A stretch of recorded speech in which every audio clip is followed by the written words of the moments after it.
Hey, I'm Kayla. Welcome back to my channel. We are so close to 2025.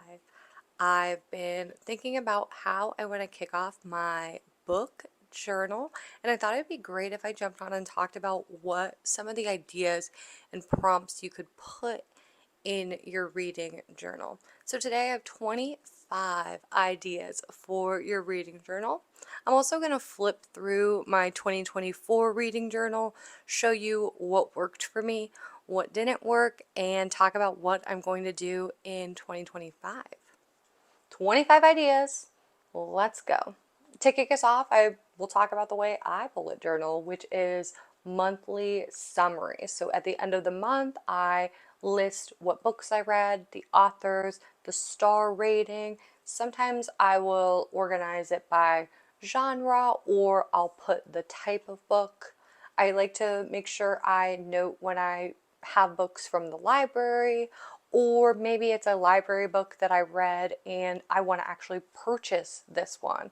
So that's a good place to make a note at your end of the month book wrap up. Another thing you could do is have your monthly TBR. So setting out and saying, yes, these are the books I'm going to try to get to by the end of the year. And you could pull that from your yearly TBR. So consider having a dedicated page, or if you're like me, a few pages in your journal where you're going to talk about what the books you're going to read are. If you're like me, you are often getting recommendations, and how nice would it be to just have a place you always go and put them in? I started a couple running lists on my phone, but there's something so good about having a digital list as well. I will say, I should have noted this at the start. A lot of these reading journal ideas, I don't want to say all of them, but it might be all of them, honestly. You can do physical, like in a notebook, or you could do digital journaling. Don't feel like you're boxed into having to make a paper planner, especially if you're a person that loves technology. Canva is such a good resource. You can build so many great things in Canva. And I'm thinking about it now. I have a book journal in Canva that I haven't touched in months because that's not the type of journaling person I am. I will go back and unearth that, but yeah. I'm a physical journal person, but a lot of these ideas can be digital, and actually a few of them near the end of the list I would recommend doing digital. Just my little note. Back to it. Another thing that could be really helpful for your book journal is a calendar or a list of anticipated releases. And I feel like the way to do this is not do it as a calendar, but have your months laid out with like 5 or 6 lines under them. So January, 5 or 6 time, slots for them. And then Onyx Storm comes out January 23rd. So then you can add more to your list as you need, as books get announced.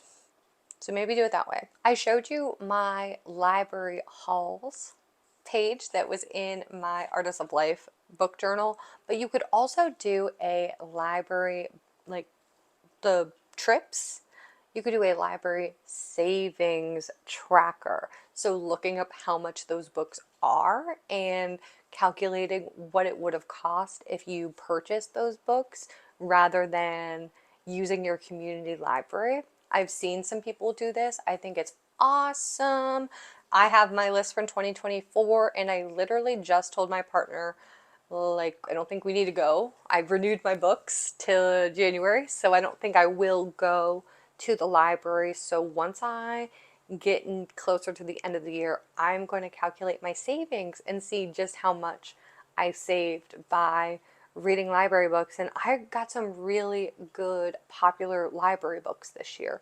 Most of the ones that I had were newer releases, which was great.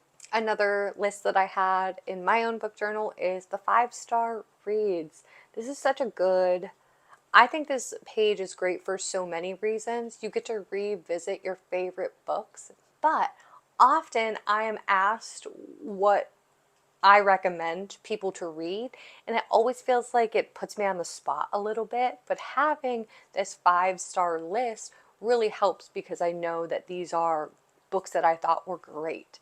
So maybe I feel a little better recommending them to people. But with all the 5-star books that we read, let's be real, there's also some DNFs. So it might be helpful to have a list of DNF books. But I think beyond that, and another page or list you could have separate from your first set of DNFs, is the reasons why you're DNFing books. And I'm thinking about doing this in a way that's not related to the book. So I'll give an example. One of my DNFs of the year is Not in Love by Ali Hazelwood. I really thought that I would like it, but there is a complicated work plot that is happening, and it's just not good for me right now. So I had to set that novel down.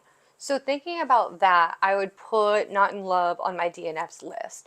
But then thinking about DNF reasons, it would be a complicated work situation. So knowing that that's the reason I DNF'd that, if I would have known that before, maybe I wouldn't have bought this book, because on the back of the book, it tells you that there are complicated work situations happening.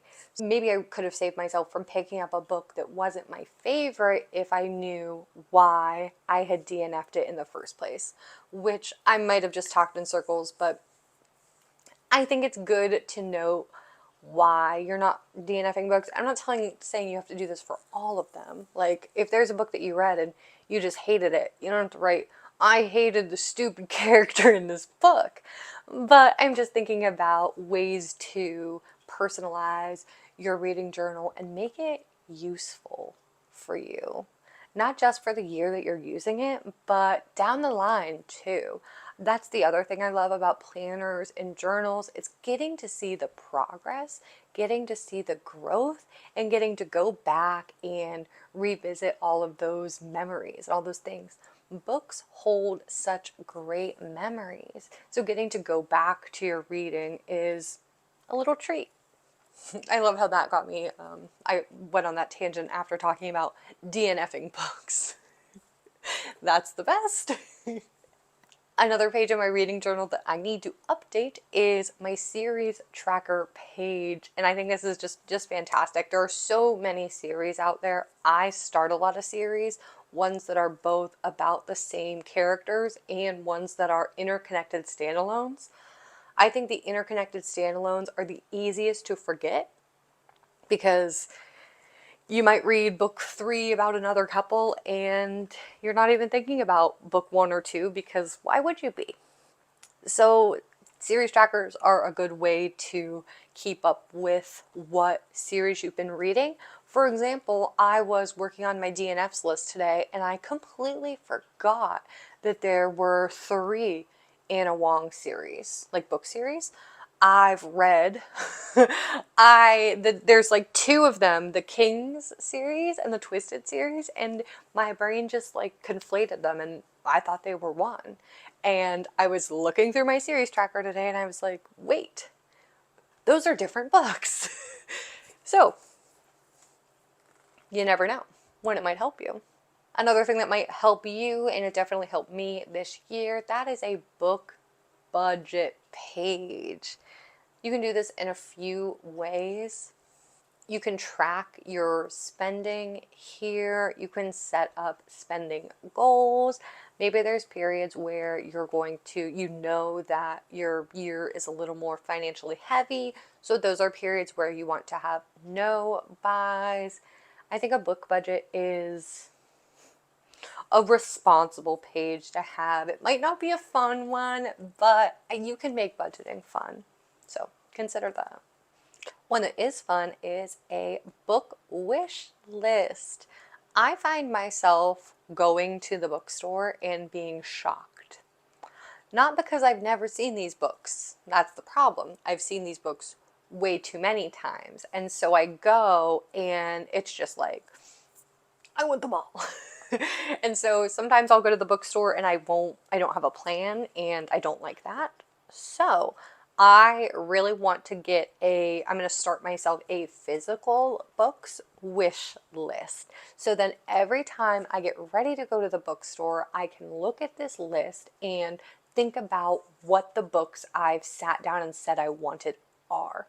Instead of going while I feel right in the moment, picking up the book with the prettiest cover and praying I like it. That's how we got a bunch of physical TBRs this year. It's not something I want to repeat. So I think a book wish list would be fun. I would put like the title and the author and whether or not it's out or not. Also, I think whether or not I've read it or not. Thinking about that scenario from earlier where I read a book from the library, thinking about Book Lovers. Oh, Book Lovers from Emily Henry. I would absolutely put that on my book wish list. It would be a book that I already read, one that's already out, but one I do one day want to own. One I didn't even really think about tracking until I saw this being tracked on Fable. It's an author tracker. And it's funny because this year I read a ton of a few authors. I'm in the middle of my Tejan reread, so I've read 6 or 7, probably 7 Tejan books at this point. I read 18 books by Carolyn Peckham and Suzanne Valenti for the Zodiac Academy and the Ruthless Boys of the Zodiac.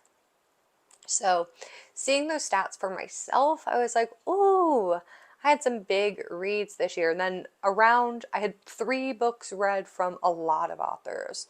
Name a couple: Liz Tomford, Anna Huang, Tessa Bailey, Megan Quinn, Lucy Score. So yeah, big romance authors that I read this year. I think another cool way to do this author tracker list is doing a list of authors that you want to discover, or like new to you authors. Then you could also do a indie author list. I've definitely read more indie authors this year than I've read probably ever, most likely ever. So I think that would be a really cool way to do your author tracker. And then you could even like leave yourself a little note, a little section for notes about like which was your favorite book that they read, or did they have another one coming out that you want to make sure that you catch. Quotes page. I think next year I'm going to do a couple pages dedicated to quotes that I love and do it that way. Unlike when I did the Binding 13 page, I tried to include some quotes there, but then I realized Binding 13 didn't have a lot of like quotable moments. Binding 13 was kind of like more just a vibe, a feeling. So I think something like this, it's just like I watercolored this quote. Little jar. Something like that. One of the things that I love is that connecting my Kindle to Goodreads, all of your quotes and your highlights get saved and you can see them on Goodreads. It's one of the reasons I love reading on my Kindle, because I know that there's always that record of it. And before this year, I really didn't annotate in books at all. I didn't. Like none. I wouldn't write in a book. I just recently started flagging books. Last year I was like flagging books from the library. But yeah, starting a physical bank of these quotes is an even better idea, because then I'll get to open this page up and be excited about these quotes every time I see them. I love it. Reading format tracker. This was one of the things that I was tracking in my monthly reads, because I'm a person that has a Kindle Unlimited subscription. So I want to make sure I'm reading that. I'm using that to the best of its ability. and I go to the library. So I also want to keep track of what library books that I'm reading. So a reading format tracker. At the end of the year, I'm planning on doing a pie chart to show what I read. I also listened to audiobooks for the first time this year. So I have some audiobook stats to share as well, which leads me to my next idea for journal prompts. Audiobook sections where you list the ones that you have listened to and the ones that you TBL to be listened to. I also know there are people that do immersive reading, and they'll do it where they're listening to an audiobook and also following along with a form of the text. A lot of times it's a physical form, so you can annotate, but sometimes it's also on Kindle. I think this would also be a really good place to make a list of things you want to immersively read. I want to find things I want to immersively read. I don't know what those will be just yet, but yeah. Maybe Binding, honestly. I keep talking about doing a Boys of Tommen reread, so maybe I do an immersive read of Binding 13 next year. Ooh, that could be fun. Okay, now see, this is why I like these. I like to come on and talk to you so I remember things. Another list I want to make sure that I have started in 2025 is a books acquired list. And now this is different than books that you bought, because you can buy books but also be gifted books. These are books that come into your ether. I think I could probably go around my house today and pick out all the books that I've acquired for the year. Ooh, but then thinking about the books I downloaded on Stuff Your Kindle Day, yeah, like a lot of books acquired. So next year, I'll see what I can do this year, but next year, my plan is to keep track of the books I acquire, whether they are physical or digital books, and then whether or not I read them. So then at the end of the year, I will have the percentage of the books acquired that I actually read and got through my collection. Here's to hoping. This next one is inspired by my friend Carly. This is books that you pre-order.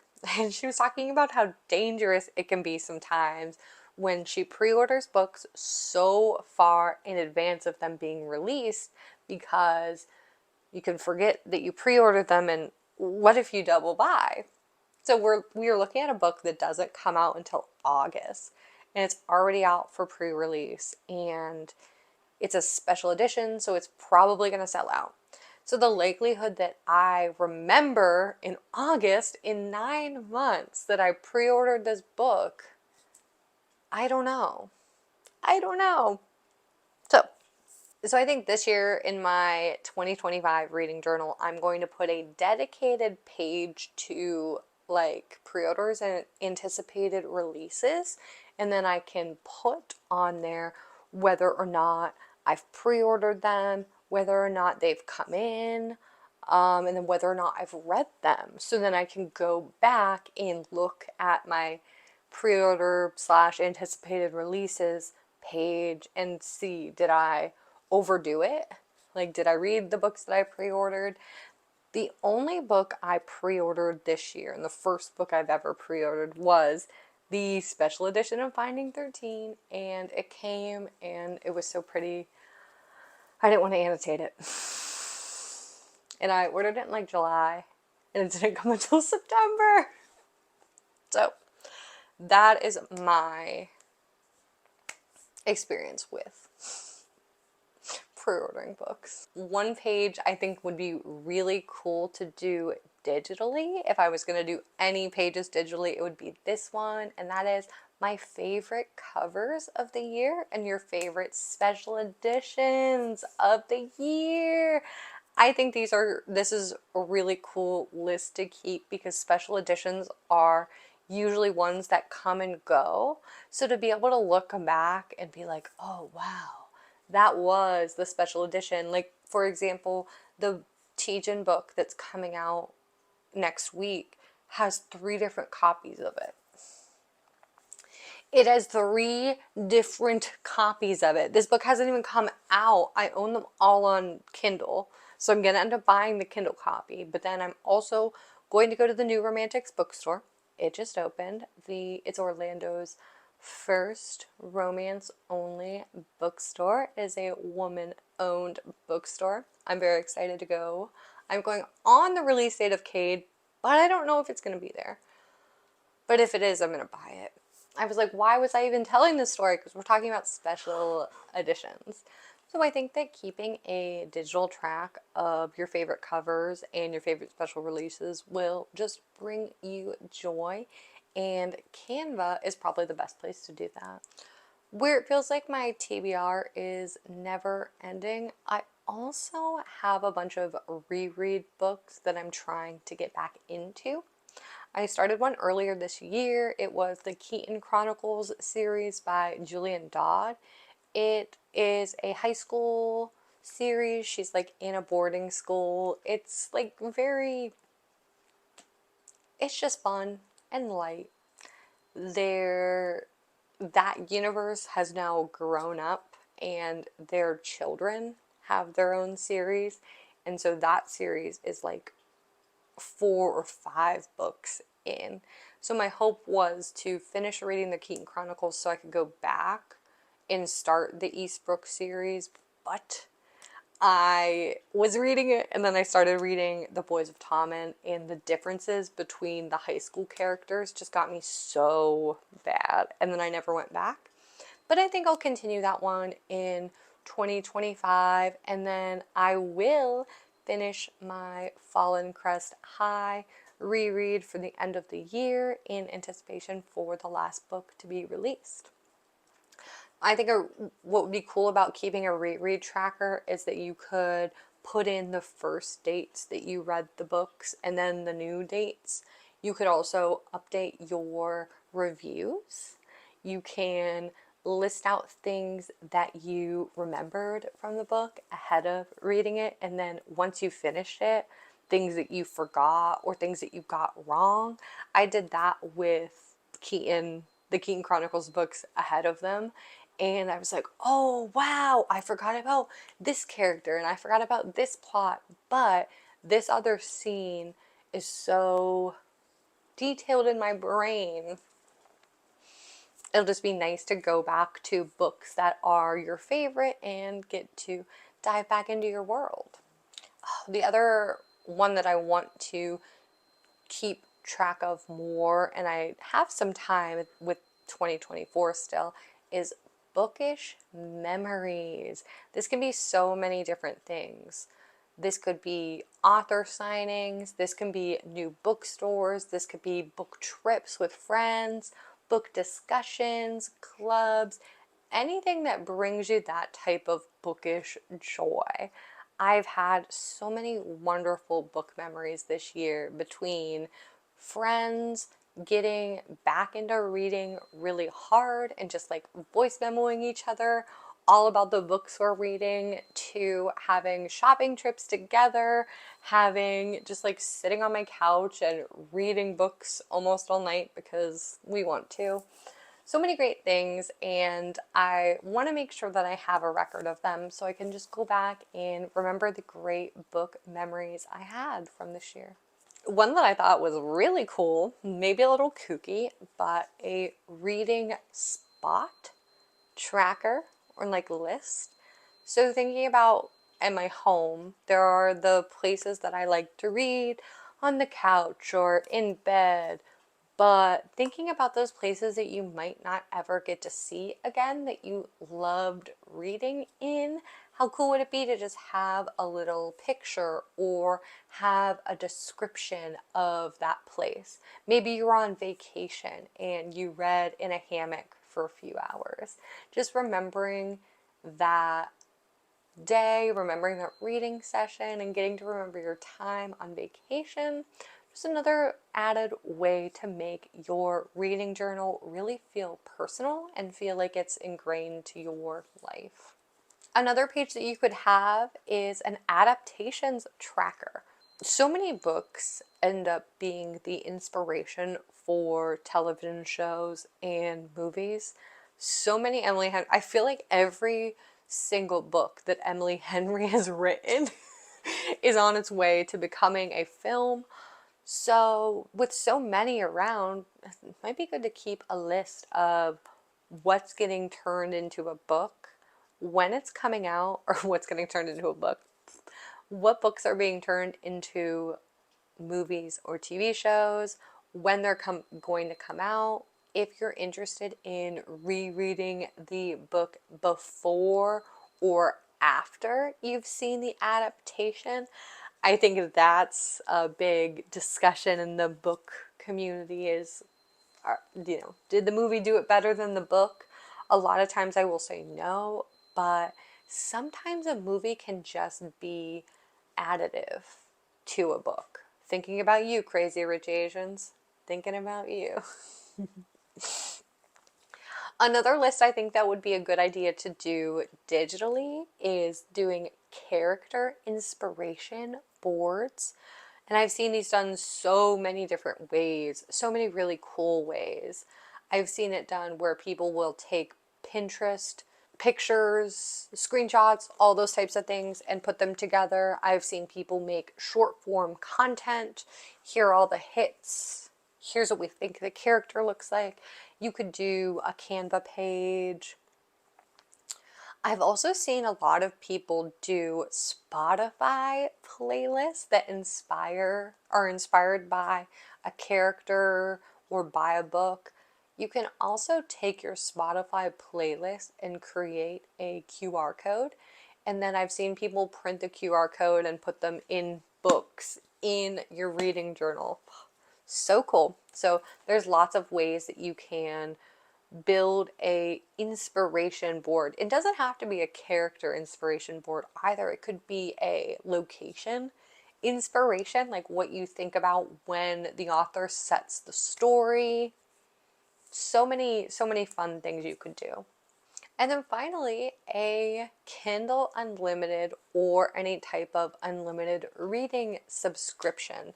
There's a lot of them. There's Audible as well, where people listen. There's also the Book of the Month subscriptions, where those are physical copies of books that are coming to you. So a place where you're tracking what comes in for Book of the Month, like what comes in.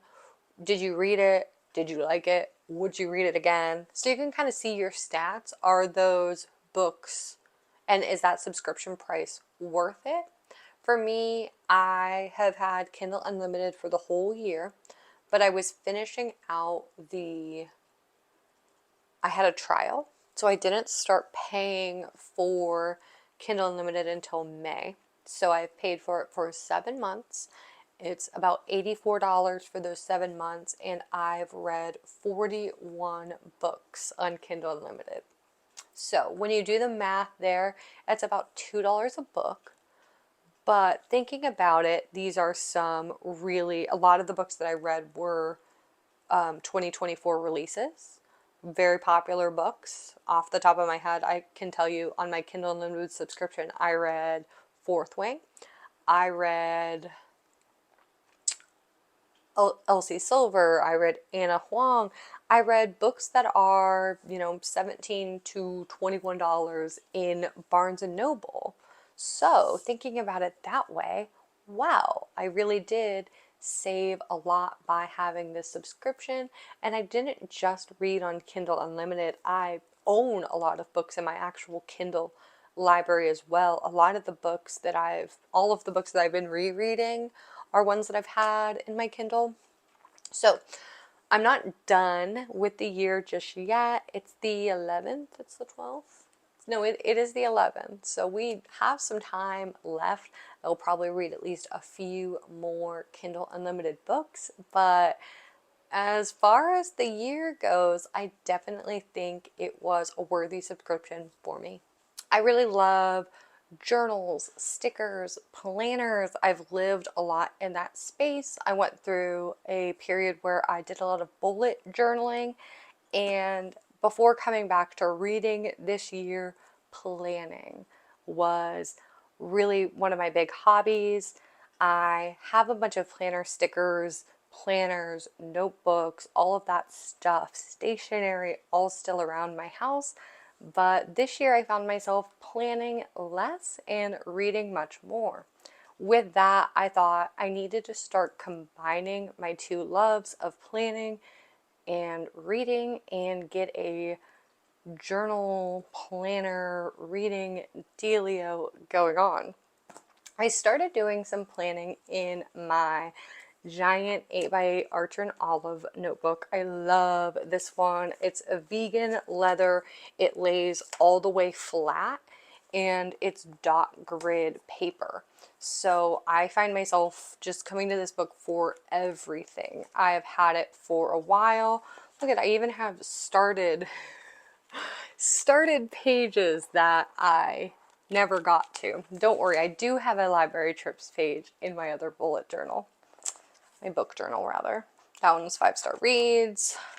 I have some that I have like gotten a little further in. This is a binding 13 watercolor. Like I painted these.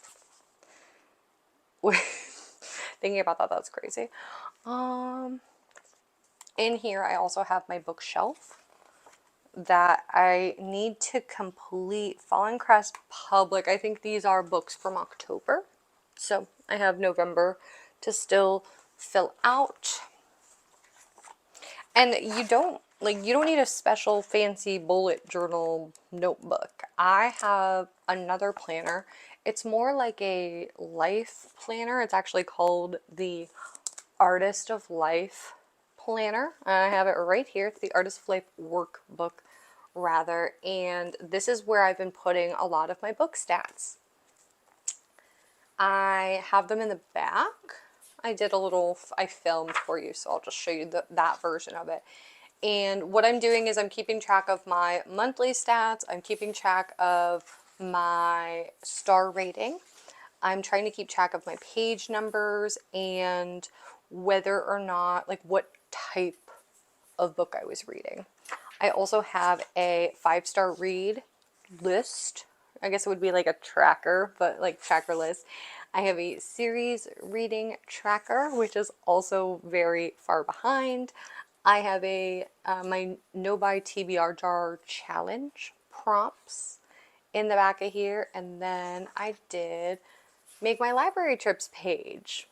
So I'm using this journal, making it work for me. It has pages. They're just like blank pages in the back. The rest of this journal, the first half is like stuff for your life, and then there's like monthly breakouts and things like that. So that's how I have currently been book journaling. I would like to get my hands on a book journaling book, like a specific one. I'm also looking at the 52 book club challenge. Seems like a book creator who has this challenge every single year, and it has a workbook, and it is 52 prompts that you try to finish in the year. With me picking up reading so much and also creating reading content, I think it'll be really good for me. So I'm going to start that 52 book challenge, but I'm also going to start my own reading journal. I hope you enjoyed my 2025 ideas for your book journal. I will definitely be setting up a book journal, and I'll bring you along with me when I decide it is time. Until then, I really appreciate you, and I hope you have a great day.